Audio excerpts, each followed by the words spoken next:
오늘 우리에게 주시는 하나님의 말씀은 룻기 1장 6절에서 18절까지의 말씀입니다. 우리 한 목소리로 봉독하도록 하시겠습니다. 그 여인이 모압 지방에서 여호와께서 자기 백성을 돌보시사 그들에게 양식을 주셨다 함을 듣고 이에 두 며느리와 함께 일어나 모압 지방에서 돌아오려 하여 있던 곳에서 나오고 두 며느리도 그와 함께하여 유다 땅으로 돌아오려고 길을 가다가 나오미가 두 며느리에게 이르되 너희는 각기 너희 어머니의 집으로 돌아가라. 너희가 죽은 자들과 나를 선대한 것 같이 여호와께서 너희를 선대하시기를 원하며 여호와께서 너희에게 허락하사 각기 남편의 집에서 위로를 받게 하시기를 원하노라 하고 그들에게 입맞춤에 그들이 소리를 높여 울며 나오미에게 이르되 아니니이다. 우리는 어머니와 함께 어머니의 백성에게로 돌아가겠나이다 하는지라. 나오미가 이르되 내 딸들아 돌아가라. 너희가 어찌 나와 함께 가려느냐? 내 태중에 너희 남편 될 아들들이 아직 있느냐? 내 딸들아 되돌아가라. 나는 늙었으니 남편을 두지 못할지라. 가령 내가 소망이 있다고 말한다든지 오늘 밤에 남편을 두어 아들들을 낳는다 하더라도 너희가 어찌 그들이 자라기를 기다리겠으며 어찌 남편 없이 지나겠다고 결심하겠느냐? 내 딸들아 그렇지 아니하니라. 여호와의 손이 나를 치셨으므로 나는 너희로 말미암아 더욱 마음이 아프도다 하매 그들이 소리 높여 다시 울더니 오르바는 그의 시어머니에게 입맞추되 그 룻은 그를 붙쫓았더라.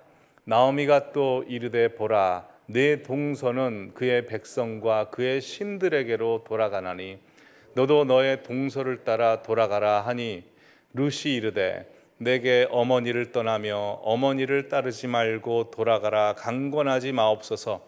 어머니께서 가시는 곳에 나도 가고 어머니께서 머무시는 곳에 나도 머물겠나이다. 어머니의 백성이 나의 백성이 되고 어머니의 하나님이 나의 하나님이 되시리니 어머니께서 죽으시는 곳에서 나도 죽어 거기 묻힐 것이라. 만일 내게 죽는 일이 어머니를 떠나면 여호와께서 내게 벌을 내리시고 더 내리시기를 원하나이다 하는지라. 나오미가 룻이 자기와 함께 가기로 굳게 결심함을 보고 그에게 말하기를 그치니라. 아멘.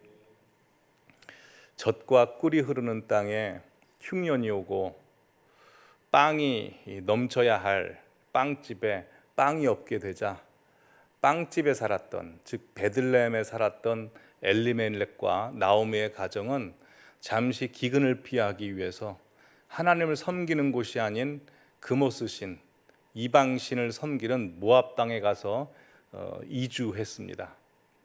잠시 기근을 피하려고 갔던 곳이었지만 살기 편했는지 아예 그곳에서 정착해 버립니다. 그렇게 10년을 정착하게 되죠. 근데 모압에서의 그 10년의 정착 생활은 오늘 본문에 나오는 나오미에게 큰 아픔과 상실과 비극과 고통을 가져다 줍니다. 가장 먼저는 그렇게 의지하고 사랑했던 남편 엘리멜렉이 죽고 그 다음은 천하보다 귀하디 귀한 자신의 아들, 결혼한 두 아들, 아직 자식을 낳지 않는, 대를 잇지 않는 두 아들이 갑자기 죽게 됩니다. 잘 살기 위해서 부푼 꿈을 안고 정든 고향을 떠나왔지만 좋은 날이 오기 전에 가장 귀한 것을 다 잃어버렸습니다. 그러니 나오미의 그 타향살이 10년은 얼마나 고통스럽고 압박했습니까? 오늘 설교를 준비하면서 이 나오미의 마음을 잘 표현해주는 노래 하나를 만나게 됐습니다. 우리나라 일제시대 때 1934년에 고복수 선생님이란 분 혹시 아십니까? 고복수 선생님이란 분이 타향살이라는 노래를 부르셨습니다. 그 노래는 일제에 항거하다가 우리나라에 살 수 없어서 먼 이국 땅에 타향살을 하셨던 우리 민족의 애환을 그린 노래입니다. 그 노래 가사가 이렇게 됩니다. 타향살이 몇 해던가 손꼽아 헤어보니 고향 떠난 10여 년에 청춘만 늙어 잡초 같은 부평 같은 내 신세가 혼자도 기가 막혀서 창문을 열고 바라보니 하늘은 저쪽. 고향 앞에 버드나무 올봄도 푸르련만 버들피리 꺾어 불던 그때가 옛날. 노래가 어떻게 되는지 궁금하지 않으십니까? 유튜브에 검색을 해봤더니 고복수 선생님이 직접 부른 영상이 있었습니다. 잠시 한번 들어보겠습니다. 하양살이며 때른가 손꼽아 헤어보니 고향 떠난 시련년에 청춘만 늙고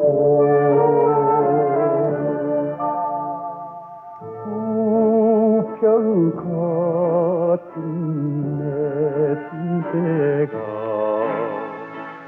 혼자도 기막혀서 창문 열고 바라보니 하늘은 저쪽.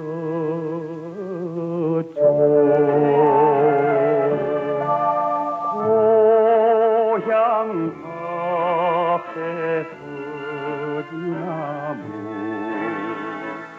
올봄도 푸르련만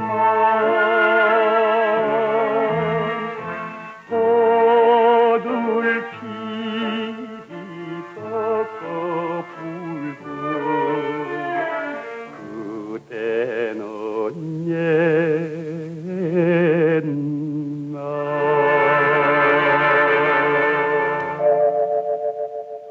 참 구슬프지 않습니까? 집 떠나온 고향 떠난 사람의 애환을 잘 노래하고 있습니다. 가사에 보면 타양살이 몇 해던가 손꼽아 헤어보니 고향 떠난 10여 년의 청춘만 늙어. 고향 떠난 지 10년 됐다고 하는데 오늘 본문의 나오미 역시 고향 떠난 지 10년 되었는데 모든 것이 사라져 버렸습니다. 그러니 나오미 입장에서 자기가 태어나고 자기가 자란 그 고향이 얼마나 그립고 가고 싶었겠습니까? 김준태 시인이 고향이라는 시를 쓰는데요. 그 식구에 이런 글이 있습니다. 고향에서는 눈 감고 뛰어도 자빠지거나 넘어질 땐 흙과 풀이 안아준다. 고향에서는 눈 감고 뛰어도 자빠지거나 넘어질 때 흙과 풀이 안아준다. 우리가 타국이나 타지나 타양에서 살게 되면 누가 나를 헤쳐먹지 않는지, 배신할지 않은지, 누가 칼을 꼽을까 아는지 그 두려움에 눈을 부릅뜨고 긴장하며 살 수밖에 없지만 우리가 태어나고 자라고 맨발로 뛰어놀던 고향에서는 내가 눈 감고 뛰다가 넘어져도 흙이 푹신푹신하게 받아주고 풀꽃도 푹신푹신하게 받아주죠. 그래서 타양에 살면 어머니가 계시는 정든 고향, 고국이 참 그리워집니다. 특별히 남자들 같은 경우에는 군대 가서 이등병 시절에 고참에게 관세 받을 때 그때 정든 고향 엄마 품이 생각이 나고 유학을 가거나 이민 가신 분들이 그 해외에서 혼자서 외롭게 지낼 때면 정든 고향이 생각이 나죠. 근데 성경에 보시면 성경은 우리라는 존재에 대해서 나그네라고 이야기하고 있고 우리네 인생을 타양살이라고 말씀하고 있습니다. 히브리서 11장 13절 말씀 보여주시면 구약 성경 인물들을 가리켜 땅에서는 외국인과 나그네였다라고 말씀합니다. 뿐만 아니라 오늘 이 시대를 살고 있는 예수님 이후의 신약 시대 사람들도 베드로전서 2장 11절 말씀 보시면 거류민과 나그네 같은 너희다라고 이야기합니다. 즉 우리가 살고 있는 땅이 우리의 본향 고향이 아니고 잠시 있다 떠날 나그네 같은 인생을 살 수밖에 없는 타향이라는 것이죠. 그럼 우리의 본향은 어디입니까? 히브리서 11장 16절 말씀 보시면 이제는 더 나은 본향을 사모하니 곧 하늘에 있는 것이다 라고 이야기하고 있고 맨 마지막 부분에 예수님께서 그들을 위하여 우리를 위하여 한 성을 예비하셨느니라 라고 해서 천국이고 더 근본적으로는 하나님 품이 우리의 본향입니다. 그러기에 우리의 인생살이라고 하는 것은 이 땅은 우리의 타향이기에 하나님 품인 우리의 본향 고향을 위해서 나아가는 연습을 하는 게 우리의 인생이라고 할 수 있습니다. 여러분, 교회 생활을 가리켜서 천국 생활을 준비하는 곳이다라고 이야기하지 않습니까? 그래서 매주 우리가 교회 나오는 것이 우리가 장차 주님과 얼굴로 대면한 천국에 가는 것을 연습하는 것이고, 날마다 예수님을 닮으려고 노력하는 것 역시 천국 잔치 때 주님 앞에서 이쁜 옷, 멋있는 옷, 그 예복을 입는 연습을 하는 것이고, 또 오늘 이 시간처럼 하나님의 말씀을 나누는 것도 천국 잔치에서 우리 주님께서 예비하신 생명의 양식, 능력의 양식을 서로 나누는 시간이죠. 그러게 이 설교 시간이라고 하는 것은 주님과 함께하는 식탁 공동체인 것입니다. 여러분, 가정이 평안하면 식탁에서 서로 말도 왔다 갔다 하면서 오랜 시간 같이 웃고 떠들고 하지 않습니까? 그런 것처럼 이 말씀 시간이, 제가 이 자리에서 말씀하는 거지만 하나님께서 성도님들 영혼을 한 번 만나셔서 직접 또 말씀하고 계시고, 또 우리 역시 말씀을 들으면서 하나님 앞에 기도하고 질문하고 그런 시간이 있죠. 그리고 이 시간이 하나님과 나누는 식탁 시간 준비하는 시간입니다. 뿐만 아니라 찬양하는 시간은 우리가 하나님 앞에 재롱잔치하는 시간이고, 기도하는 시간은 주님과 함께 긴밀한 교제하는 시간입니다. 그래서 우리가 이 땅에 살면서 하나님을 믿는 모든 것은 우리가 주님 품으로 돌아가는, 결국 하나님과 얼굴로 맞대어 주님 본향으로 돌아가는 그 길이라고 이야기할 수 있습니다. 그리고 오늘 본문 말씀을 통해서 우리가 하나님 품으로 돌아가기 위해서, 주님께서 원하시는 삶의 자리로 돌아가기 위해서 우리에게 무엇이 필요한가를 한번 나눠보려고 합니다. 특별히 성도님들 가운데 우리는 다 주님 품으로 왔지만 하나님께서 특별히 우리들에게 순종의 자리, 헌신의 자리, 사명의 자리, 또한 회개의 자리로 초청하실 때가 있습니다. 그러기에 이 말씀은 이미 예수님을 믿은 사람, 믿지 않은 사람들에게만 주시는 말씀이 아니고 우리 믿은 사람들에게도 주시는 말씀이기에 오늘 하나님의 말씀으로 우리 모든 성도님들에게 들려주시기를 간절히 바랍니다. 자, 그렇다면 우리가 하나님 앞에 돌아가기 위해서, 하나님 뜻대로 살기 위해서 우리가 어떻게 해야 될까요? 필요한 게 무엇일까요? 오늘 본문을 보면 크게 두 가지 차원에서 필요한 것이 있습니다. 첫 번째 차원은 하나님께서 해주셔야 되는 것이 있고요, 두 번째 차원에서는 우리가 해야 되는 것이 있습니다. 그래서 크게 두 가지 차원에서 한번 살펴보겠습니다. 첫 번째로 하나님 차원에서 우리에게 하나님께 돌아오도록 하나님께서 해주시는 것이 무엇일까요? 은혜를 베풀어 주십니다. 오늘 본문에 마리아와 두 며느리가 모압 땅에서 베들레헴으로 돌아가려고 합니다. 언제 돌아가려고 하죠? 빵집이었던 베들레헴에 빵이 없었다가 빵집에 빵이 생겼다는 소식을 듣자 돌아가려고 했죠. 오늘 보면 6절 같이 읽도록 하겠습니다. 시작. 그 여인이 모압 지방에서 여호와께서 자기 백성을 돌보시사 그들에게 양식을 주셨다 함을 듣고 이에 두 며느리와 함께 일어나 모압 지방에서 돌아오려 하여 라고 돼 있어서 가장 중요한 단어가 여호와께서입니다. 빵집에 빵이 없었는데 하나님께서 자기 백성을 돌보시사 빵집인 베들레헴에 빵이 생겼다는 소식이 들려옵니다. 빵집에 빵을 주시는 분이 예수님이시죠. 그래서 룻기 1장 1절부터 5절까지랑 방금 보신 1장 6절부터는 완전히 달라집니다. 1장 6절부터는 터닝 포인트입니다. 왜요? 1장 1절부터 5절까지는 하나님이 등장하지 않습니다. 그래서 거기에는 기근이 등장하고 죽음과 절망과 아픔과 눈물이 등장합니다. 그러나 6절에 하나님이 등장함으로 말미암아 거기서부터 은혜가 베풀어지죠. 그래서 이 베들레헴은 스스로 빵을 낼 수 없지만 하나님이 빵을 주심으로 말미암아 마리아와 두 며느리가 돌아가려고 한 거죠. 만약 하나님께서 그곳에 은혜를 베푸시지 않았더라면, 빵집에 빵이 생기지 않게 하셨더라면 그들이 돌아갔겠습니까? 돌아가지 않죠. 우리도 마찬가지입니다. 우리가 금요일마다, 새벽마다, 주일마다 주님의 집인 이 교회 예배당으로 오는 목적이 무엇입니까? 하나님께서 날마다 이 강단에서 또한 이 예배당에서 하나님께서 은혜의 생명수를 폭포수처럼 생명의 양식을 우리에게 주시기 때문에, 은혜를 주시기 때문에 그 은혜를 사모해서 이 자리에 나오시는 것 아닙니까? 우리가 아무리 죄를 졌어도, 하나님을 믿고 살다가 넘어졌어도 주님의 은혜와 자비가 끊임없이 우리를 붙잡고 힘을 주고 나오도록 요청하시기 때문에 우리가 이 자리로 나올 수 있습니다. 만약 은혜가 흘러오지 않다면 우리가 나올 수가 없죠. 그래서 예레미야가 3장 22절 말씀 보시면 여호와의 인자와 긍휼이 잠깐 있는 것이 아니라 무궁하시다라고 되어 있습니다. 그리고 23절에 다시 한번 강조해서 아침마다 새롭다라고 되어 있습니다. 이 구절로 찬송이 하나 있죠. 주의 인자는 끝이 없고 주의 자비는 무궁하며 아침마다 새롭고 늘 새로우니 주의 성실이 금이라.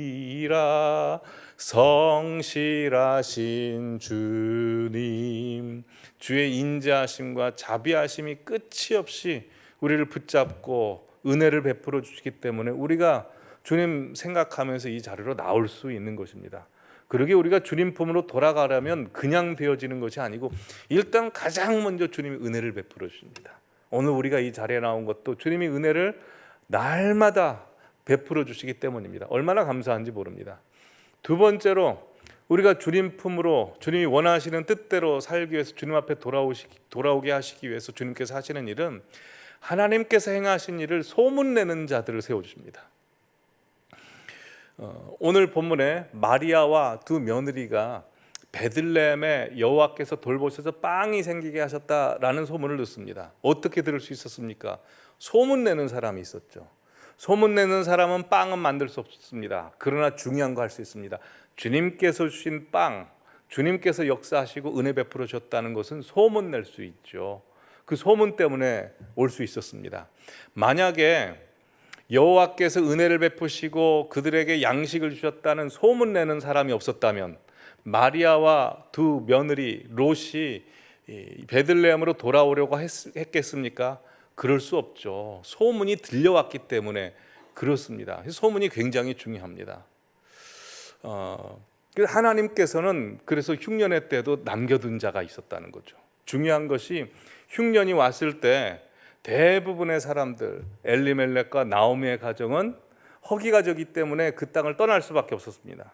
근데 그런 와중에도 불구하고 하나님께서는 흉년의 때 그 땅에 남겨두신 자가 있었다는 거죠. 이게 중요합니다. 우리 교회도 마찬가지입니다. 우리 교회도 흉년의 때가 있었죠. 그래서 어쩔 수 없이 주님 말씀 듣고 살기 위해서 떠나신 분들이 있습니다.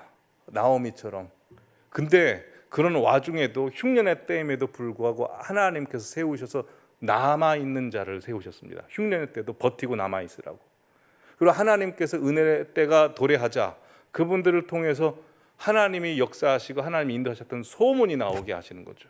그래서 돌아갔던 분들이 다시 주님 앞에 돌아오게 되는 겁니다. 이게 굉장히 중요합니다. 이게 남은 자 사상입니다. 하나님께서 이 인류가 다 죄를 지었음에도 불구하고 그루터기를 남기세요. 그 남은 자들을 통해서 다시 민족을 일으키고 다시 살리시는 것입니다. 말세 때는 더 그렇습니다. 창세기 3장 15절 다들 아시다시피 아담과 하와가 범죄했을 때 하나님께서 뱀에게 저주하심으로 말미암아 여자의 후손을 주시겠다고 축복하시지 않습니까? 이 세계는요 여자의 후손과 뱀의 후손의 계보로 나눠져 있습니다. 그래서 요한계시록 12장 말씀 보여주시면 이렇게 돼 있죠. 용이 사탄입니다. 여자에게 분노하여 돌아가서 마리아입니다. 그 여자의 남은 자손 하나님의 계명을 지키며 예수의 증거를 가진 자들과 더불어 싸우려고 바다 모래 위에 서 있더라라고 돼 있어서 지금 이 시대는 여자의 후손과 뱀의 후손이 대치되어 있는 겁니다. 그 뱀의 후손은 누굴까요? 예수님께서 이 독사의 자식들아라고 말한 대상이 있습니다. 마태복음에 보시면 23장에 바리새인과 서기관들입니다. 그 계보가 있습니다. 자기 지식 믿고 자기 권력 믿고 명예 믿고 하는 그 계보가 있고요. 여자의 후손의 계보가 있습니다. 여자의 후손의 계보는 하나님 말씀 따르고 주님의 은혜 사모하는 자들, 그렇게 하나님께서는 나누십니다.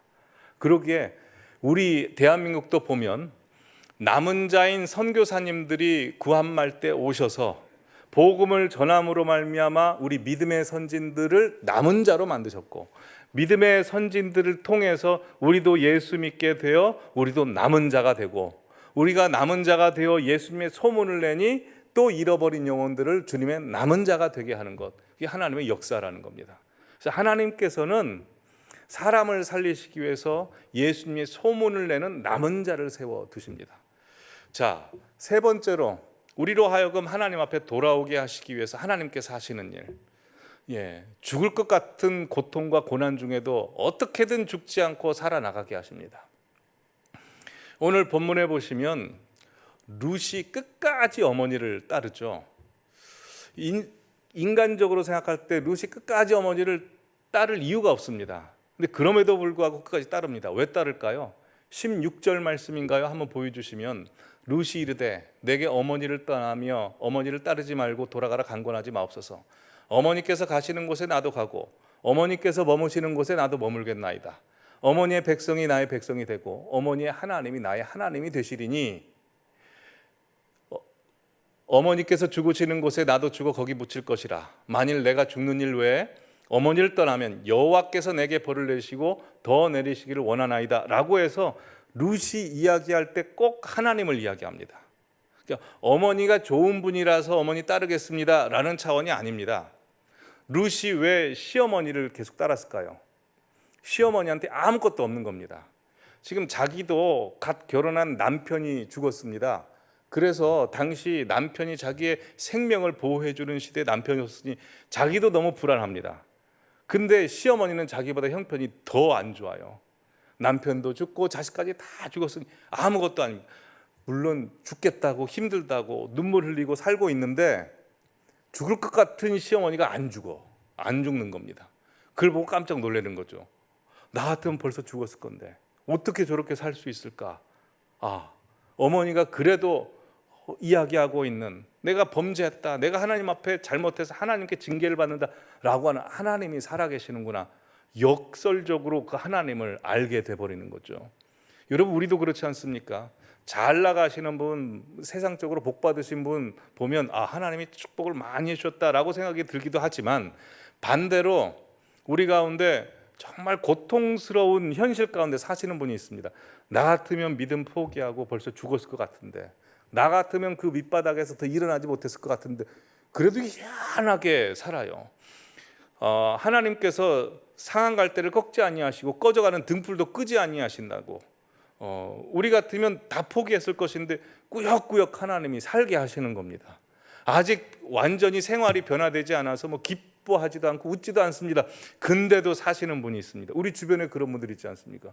그런 분들 보면서 하나님이 역사하시는구나, 하나님이 살려주신구나, 이걸 느끼는 거죠.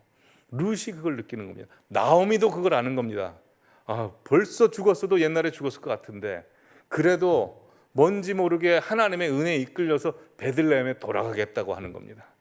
그래서 하나님께서 우리에게 돌아가게 하실 때 하나님이 은혜를 베푸시고, 또한 옆에 조력자들을 세우심으로 말미암아 하나님의 소문을 듣게 하시고 하나님의 힘을 얻게 하십니다. 도전을 받게 하십니다. 세 번째로 죽을 것 같은 현실에서 죽지 않게 딱 붙드십니다. 그것 때문에 우리가 돌아올 수 있습니다. 근데 그것만 가지고 우리가 돌아갈 수 없습니다. 우리 쪽에서 해야 되는 게 있습니다. 우리 쪽에서 하나님이 원하시는 삶, 하나님께서 부르시는 자리로 가기 위해서 해야 되는 게 뭘까요? 결심, 결단입니다. 우리 쪽에서 해야 되는 겁니다. 여러분, 예수님께서 정말 절망 가운데 있는 환자들을 고치실 때 항상 질문하셨던 게 있습니다. 보시면 마태복음 9장의 두 맹인들에게는 그냥 고치실 수도 있는데 내가 능히 이 일을 할 줄 믿느냐라고 물어보십니다. 요한복음 5장에서는 베데스다 연못에서 38년 된 병자에게도 네가 낫고자 하느냐를 굳이 물어보십니다. 그리고 마가복음 10장 51절에는 맹인 바디메오에게 내게 무엇을 하여 주기 원하냐라고 해서 굳이 그 사람의 의견을 물어보고 마음을 물어보고 결심을 물어보십니다. 왜 그러실까요? 주님께서 병 고치는 거, 기적 일으키시는 건 아무것도 아닙니다. 그러나 주님께서 우리에게 목적하신 건 우리의 마음이죠. 우리 자체를 원합니다. 그래서 우리가 자발적으로 하나님 앞에 내 자신을 드리고 헌신하는 것을 요구하십니다. 우리 주님께서는 우리 모든 인류를 구원하시기 위해서 십자가에 달려 죽으셨습니다. 주님께서 십자가에 달려 죽으셨다고 해서 모든 사람들이 구원받는 건 아니죠. 물론 모든 사람들이 구원받는 길을 여셨습니다. 그러나 그 길로 우리가 걸어가야 됩니다. 그러려면 주님을 구주로 영접해야 되고 믿어야 합니다. 주님의 기적과 능력과 구원은 항상 우리 쪽에서 결심이 나와야 되는 것이죠. 오늘 본문에 나오는 룻과 나오미도 마찬가지입니다.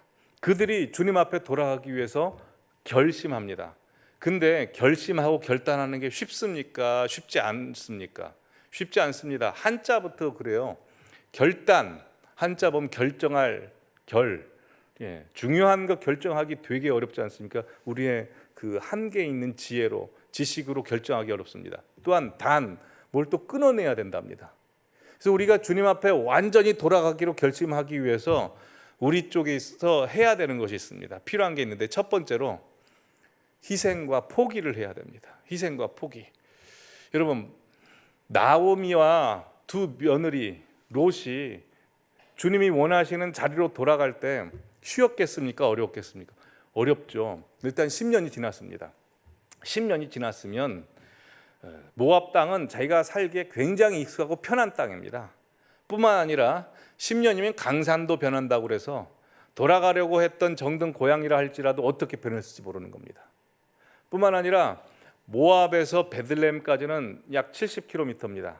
지금은 뭐 차로 금방 갈 수 있겠지만 당시엔 중간에 사막이 있습니다. 여자 3명이서 걸어오기란 쉽지 않죠. 강도의 위험, 햇빛과 밤에는 추위의 위험, 맹수의 위험들이 있습니다. 뿐만 아닙니다. 우리가 다음 주에 보실 건데요. 22절 말씀 보시면 나오미와 룻이 돌아왔을 때 베들레헴이 때가 언제냐면 보리 추수할 때입니다.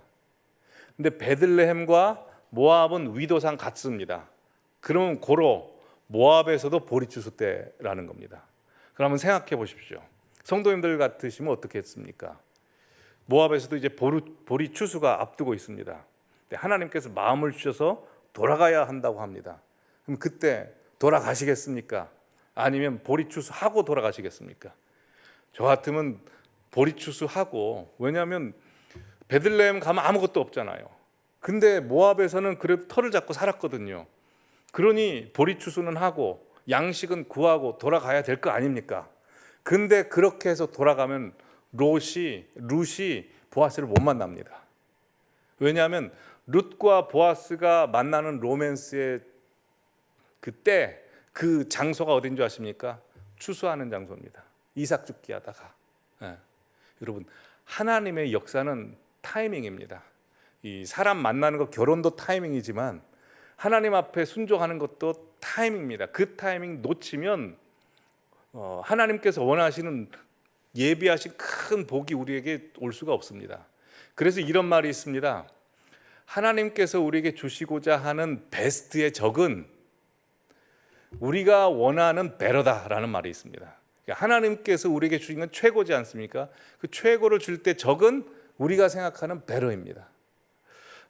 창세기 30장 보시면 이 야곱이 자기 집을 떠나서 외삼촌 라반 집에서 14년 동안 삽니다. 30장 1절 보여주시면 14년째 되는 날, 창세기 31장인가요? 30장 보시면 야곱이 요셉을 낳았을 때 라반에게 나를 보내어 고향 땅으로 돌아가게 하십시오 라고 요청합니다. 왜냐하면 거기서 고생만 했거든요. 이때 돌아가야 했었습니다. 근데 이때 돌아가지 않고 라반이 28절에 보면 내가 품삯을 주겠다라고 품삯을 제시합니다. 여기에 혹해가지고 야곱이 더 삽니다. 그래서 사는 7년 동안 더 라반에게 속임수 당하고 해서 나중에 야반도주에서 도망가는 거 아닙니까? 하나님께서 주시고자 할 때, 우리에게 돌아오라고 명령하실 때, 그때 내게 희생과 포기가 강요되더라도 다 내려놓고 돌아가시기 바랍니다. 하나님의 명령이 떨어지면 계산하지 않고 그냥 가는 겁니다. 이게 결단입니다. 두 번째로 우리가 결단하기 위해서 필요한 것은 인간적인 시각을 내려놔야 됩니다.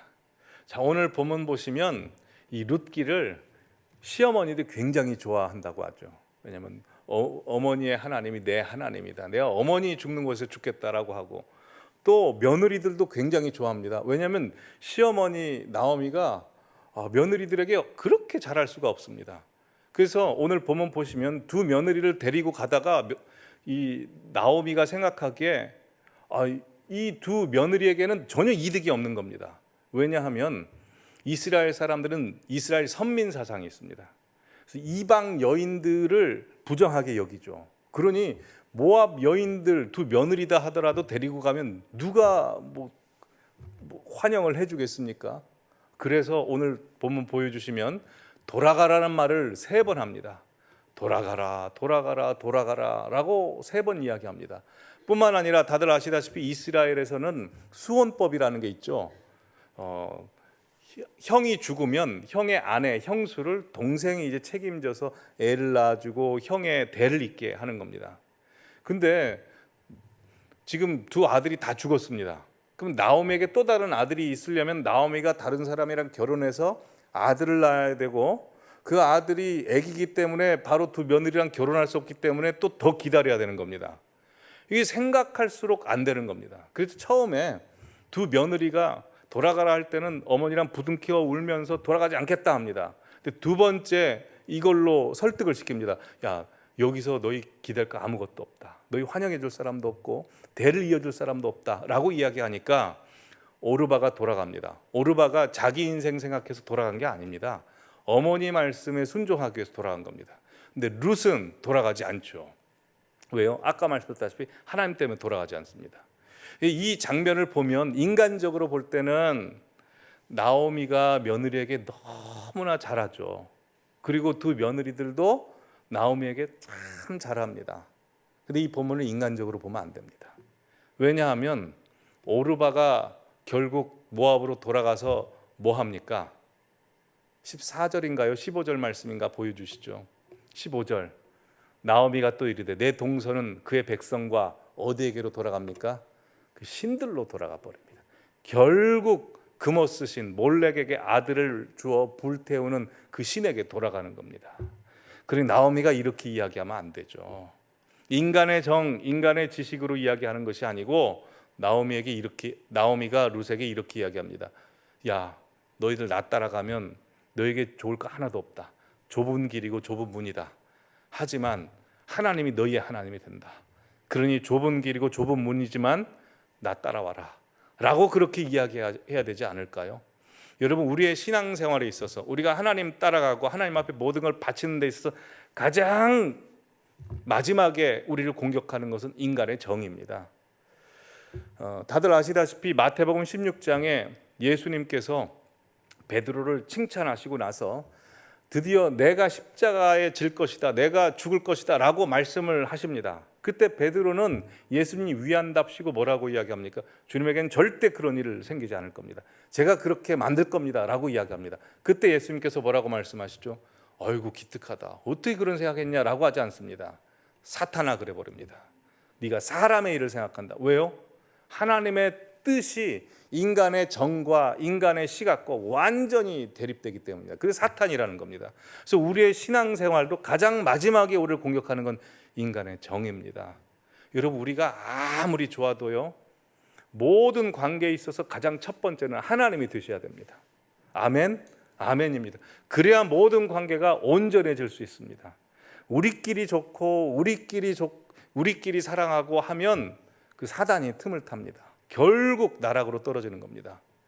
성경에 보면 이런 무시무시한 말씀이 있습니다. 마태복음 24장에 보시면 두 여자가 맷돌질을 하고 있는데 한 사람은 주님께서 데려가시고 한 사람은 버려둠을 당한다입니다.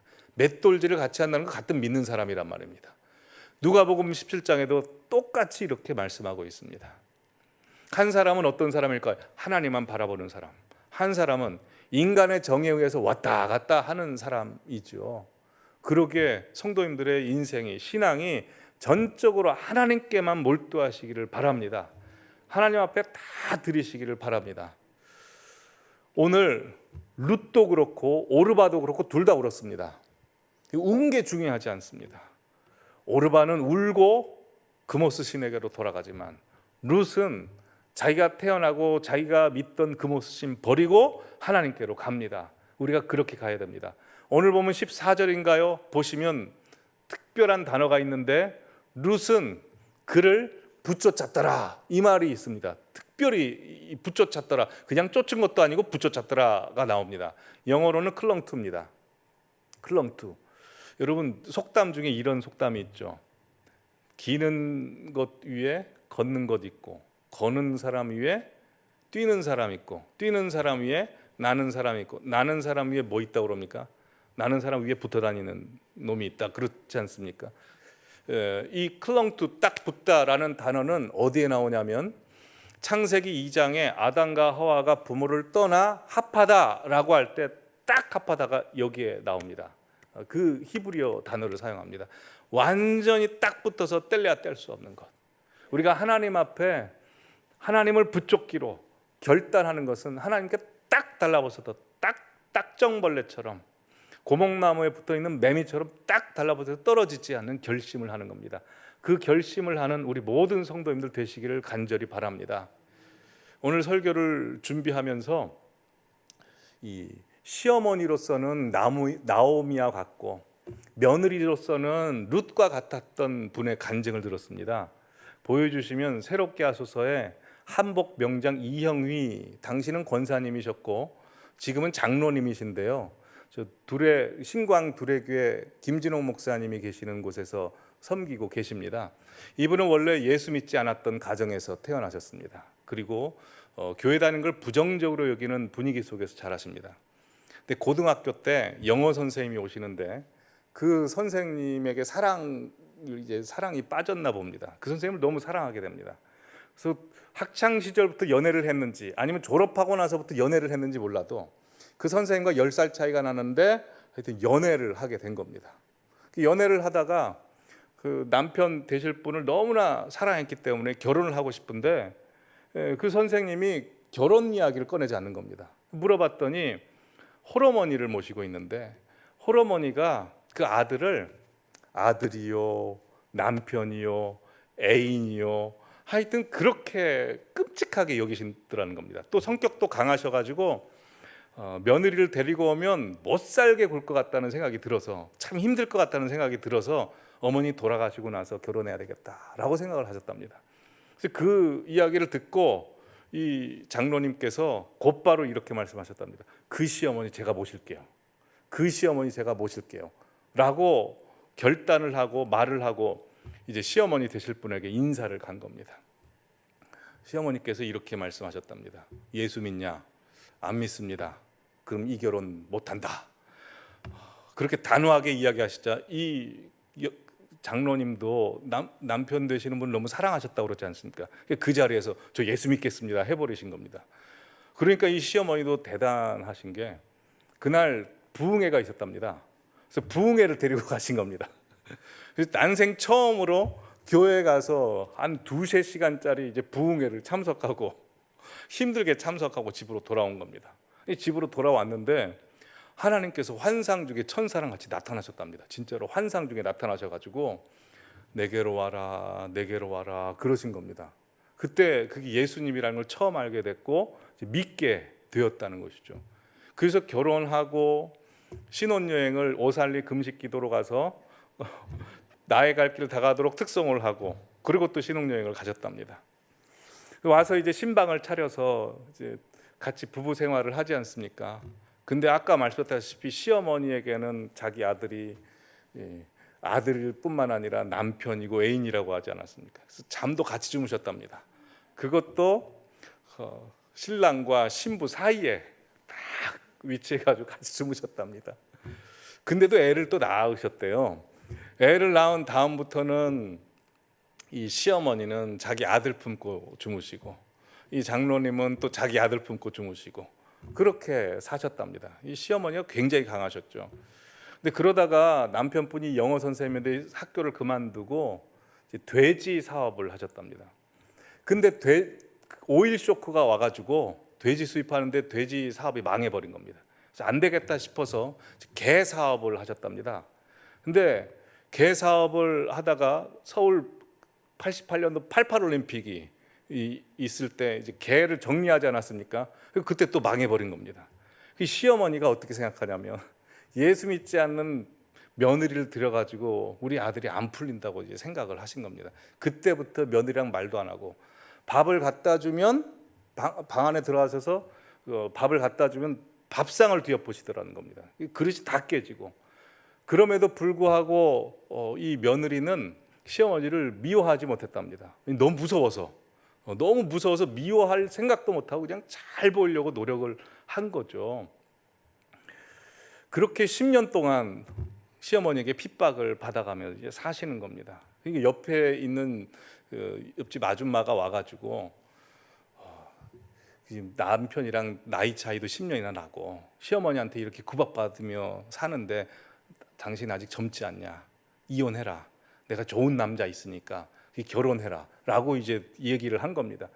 그럼에도 불구하고 젊었을 때 내가 그 시어머니 제가 모시겠습니다. 라고 했던 그 결심의 내용이 있고 그리고 자존심이 있고 또 남편을 너무 사랑하기 때문에 또 하나님 앞에 약속한 게 있기 때문에 그래도 계속해서 시어머니를 모시고 10년 넘게 사시는 겁니다. 40일 새벽 기도 작정 기도를 여러 번 하셨답니다. 한 10년 지나고 나서 어머니께서 변하셨답니다. 그래서 시누이에게 가서 내가 며느리에게 너무 잘못했다고, 또 시누이도 자기에게 너무나 구박을 했는데 시누이가 와가지고 또 이 장로님에게 잘못했다고 그런 겁니다.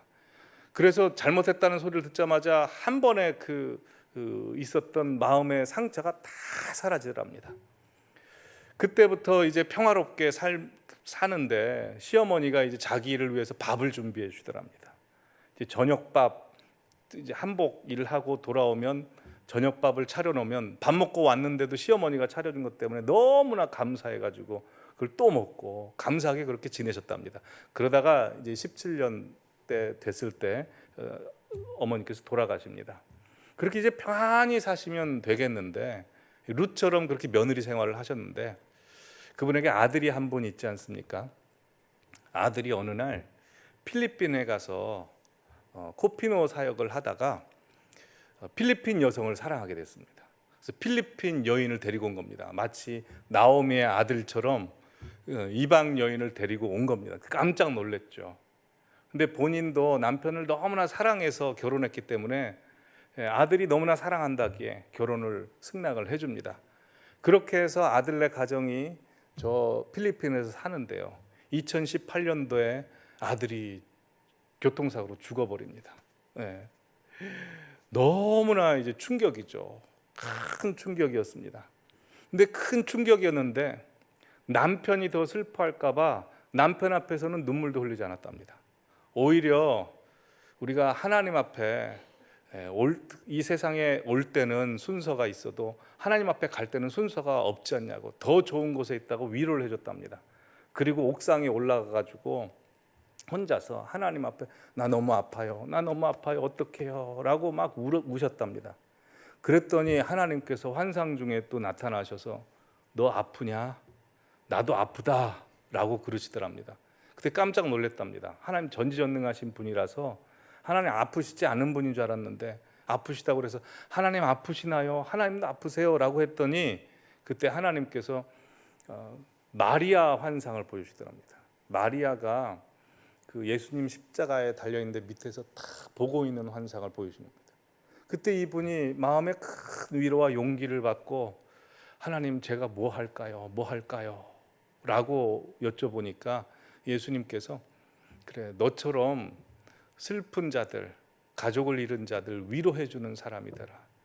남편 잃은 자에게 또한 아들 잃은 자에게 위로자가 되어줘라. 그리고 지금 있는 것처럼 살아라 라고 하셔서 아들이 천국에 갔지만 성가대 대장을 하고 있었는데 성가대 대장님도 꿋꿋이 하고 그렇게 하셨답니다. 그리고 필리핀에 살고 있는 며느리와 손자들 다 데리고 와가지고 돌보고 있다는 이야기를 들었습니다. 참 우리가 하나님을 믿으면서 무슨 일이 우리에게 벌어질지 모릅니다. 나오미도 하나님 잘 믿는 사람인데 그런 슬프고 어려운 일이 벌어졌죠. 그러나 중요한 것은 하나님께서 은혜를 베풀어 주셨고 하나님께서 소문을 듣게 하셨고 말씀해 주셔서 그로 하여금 하나님 앞에 다시 나아가게 하시는 겁니다. 결심하게 하시고 나아가게 하시죠. 우리의 인생에 있어서도 우리의 현실에 어떤 일이 벌어질지 모르지만 지금 있는 자리에서 하나님이 원하시는 자리로, 하나님께서 붙드시는 자리로 우리가 항상 나아가기로 결심해야 합니다. 그러는 우리 성도님들이 모두가 되기를 간절히 바랍니다. 오늘 함께 찬양하시겠습니다. 우리 인생 괴로울 때 주님을 바라봐야 합니다. 주님을 바라볼 때 주님이 우리에게 위로되어 줄 뿐만 아니라 큰 능력 되어 줄 줄 믿습니다. 이 시간 함께 찬송하도록 하겠습니다.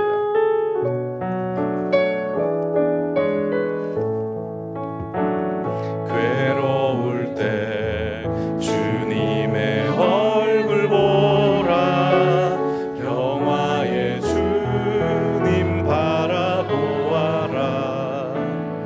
세상에서 시달린 친구들아 위로의 주님 바라보아라 눈을 들어 주를 보라 내 모든 염려 주께 맡겨라 슬플 때에 주님의 얼굴 보라 사랑의 주님 안식 주리라 힘이 없고 내 마음 연약할 때 능력의 주님 바라보아라 주의 이름 부르는 모든 자를 힘주시고 를 지켜주시 눈을 들어 주를 보라 눈을 들어 주를 보라 내 모든 염려 주께 맡겨라 슬플 때에 주님의 얼굴 보라 사랑의 주님 안식 눈을 들어 주를 보라 주를 보라 내 모든 염려 주께 맡겨라 슬플 때에 주님의 얼굴 보라 사랑의 주님 안식 주리라 괴로울 때 주님의 얼굴 보라 평화의 주